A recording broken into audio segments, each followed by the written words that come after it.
Tell me, given the success in your platforms, how can we create space to hold those complex and truths that are both grateful, abundant, and also signal to people like you don't have to keep on the brave face and the complexities of it. Like, since you've all had success in media and entertainment, what are some of the ways that you found you can create space for that and hold it for others that might be seeking some kind of self-awareness and reconciliation?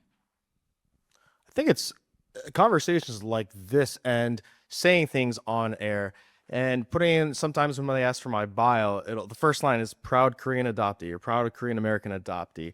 Just talking about it, being open, being vulnerable, and expressing, telling the story. Like what I just said here, I've used this in some of my seminars and some of my keynote speeches before, and even just having those conversations. So being vulnerable, being open, and then it might inspire someone to be like, you know what?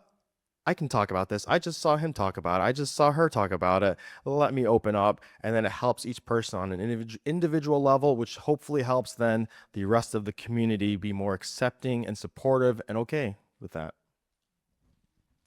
I think yes. This, talking about it, I started speaking publicly years and years ago. My mom didn't take me to the hospital because she was afraid I would be taken away. I know what it's like to be a mom then and be in a situation later and being afraid my kid would be taken away, but I look like this. So I also had that guilt of, and my people have said to me, you're white, we knew you'd be attractive, we knew someone would take you, and I had this responsibility to make something big out of my life. And it never dawned on me. In fact, a lot of people, I just want to say to all of us, we deserve to be here, like so rarely. And I just read a book, Jazz is her first name, I want to credit her, Stop Surviving, Start Fighting. And she told her story, and I thought, and she's in the media, and I thought, this is what we can do is I will tell about that time, and I will tell the time I lost a job. And again, that idea of people, and there may only be a few that you know of right now, love you for who you are, not what you do. And I almost wasn't here because that message wasn't given to me, and somebody showed up. So I will tell the story and tell the truth to tell you that I've been on that edge, and it is a terrible place to be, and you can get help. And I think for our allies to know we aren't being a pain in the butt. I'm not attention seeking. We were, some of us, not all of us, there was an internal message of you are unlovable and you don't deserve to be here. And I'm just going to say it again. We are lovable and we do deserve to be here. And when we stand in a group, we can create space for each other. And when times get tough, find somebody and call them and they'll get it because they're part of this space.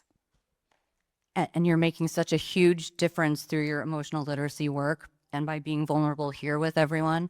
I only 2 years ago in my own therapy journey, I remember my therapist saying, you know that you have value just for being you. And I literally was like, what do you mean? It's because I'm a good friend or a dutiful daughter, or it literally never crossed my mind. And so talking about this, I'm really excited for the upcoming panel also on mental health and the importance, especially for these communities, to support each other. Did you want to weigh in, Gaelin or Patrick? Sure. I think for me, it's really been becoming familiar with the spaces I'm trying to bring nuance into. And I think what I love about this space is that most of the people in this room understand and wrestle with nuance all the time, where our normal world does not. It is very black and white. It is very binary. It isn't like both things can be true at one time.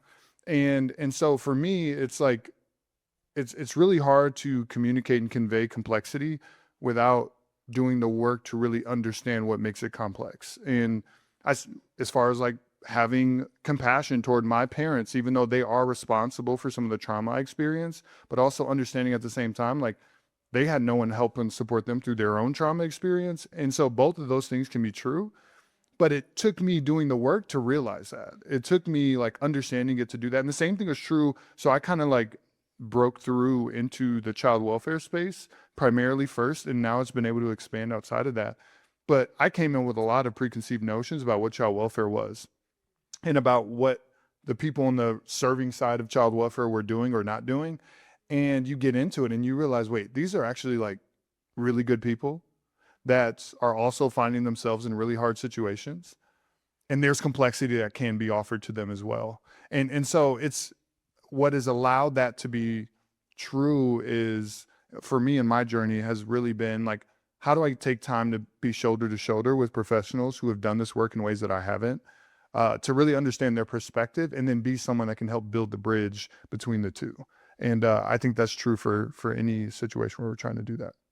Yeah, understanding your audience and meeting them where they are is really important, and having that relationship capital and speaking their language, it helps build the bridge.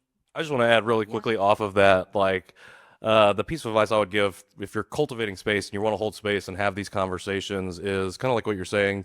You got to figure out ways to leave your preconceived notions at the door. I think you have to be curious. You also have to understand that another person's story and lived experience is context for your own story and experience. It is not your story and experience. We do comparisons all the time. And we're always like, I feel like it's, for me at least, I'm constantly thinking like, oh, like, how is this better or worse? I'm in comparison to my own life and my own experience. And like you talked about, Shawn, like feeling guilty, like, oh, I didn't do my birth search the way that these folks did it. And now I feel like this may be a piece of information I have and didn't act on. Other people in my community would feel differently and would have done differently. And now I feel guilty about that, and realizing it's not, I don't need to compare those things. This is the way my journey has played out and has unfolded. And I can be responsible and take accountability for my choices, and understand that when I share with someone else, I'm hoping that they're receiving it as openly as possible, even if they don't agree with me, even if their lived experience is maybe antithetical to what I'm sharing about my own. The hope is, and I've heard it shared, I think in both panels so far too, is that people will allow you the space to just present who you are and tell your story without trying to then play the comparison game, but also try to invalidate you because your experience is different than their experience. So I think if we can leave comparison at the door and just meet each other as who we are, we can accomplish some great things. I hear that referred to a lot of the times as like the misery Olympics. Like, we're not supposed to feel bad or sad if someone else had it worse, right?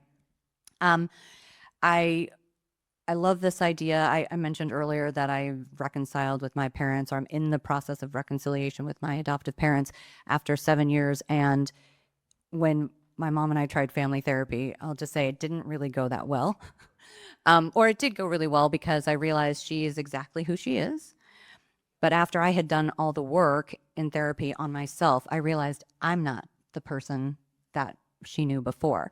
So I love the idea of bringing people along and being vulnerable. And it's the first time my mom and I had a conversation, and she said, well, what's the summit you're doing and why do people need that? And I was like, okay. But but I said, I challenged her and I said, well, people always talk about adoptees, and we're talking about centering adoptees and fosters, but we inherit these stories, and frankly, oftentimes shame. We're raised to think we should be apologetic or protective of our parents and all these other things.